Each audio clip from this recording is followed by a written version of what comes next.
دخلت بطولة جمهوري دلوقتي عمال يسأل هو أنا دخلت البطولة دي ليه؟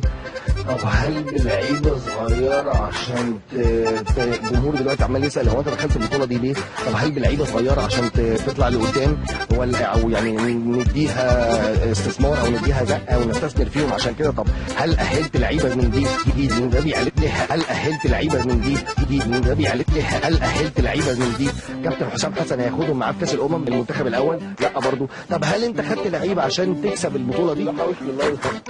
حوش لله على الهوا. طب هل انت خدت اللعيبه دي عشان تاخد بيهم البطوله العربيه؟ لا. فما لا قدمت واحد ولا قدمت اثنين ولا قدمت ثلاثه. فبمنتهى البساطه يعني عدم تخطيط، الفهلوه، العشم في الصدفه يوديك للنتيجه اللي انت شايفها دي. وعد لك الاسئله تاني اذا كنت انت متخيل ان احنا ما كناش على الهوا. لا ما كناش على الهوا والله. قاعد لك الاسئله تاني. ماشي اكلم بحماس يعني وكده ولا اتكلم زي ما كنت بتتكلم. هو قول لي ايه رايك؟ لا بقى يعني انا بعد لك الاسئله تاني اذا كنت انت متخيل ان هي مش على الهوا، بس والله احنا كنا على الهوا.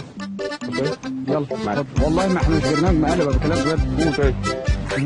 كراجل انتمي لمنظومه كره القدم المصريه كمدرب كمحلل معاك. طب ما انت ده اللي انت قلته برضه في المره. انا بقى ما ده على الهوا برضه اللي انت قلته على الهوا، ده على الهوا. والله العظيم. اوكي. الراجل تنتمي لكره القدم المصريه بتعتذر حاجه تزعل طبعا.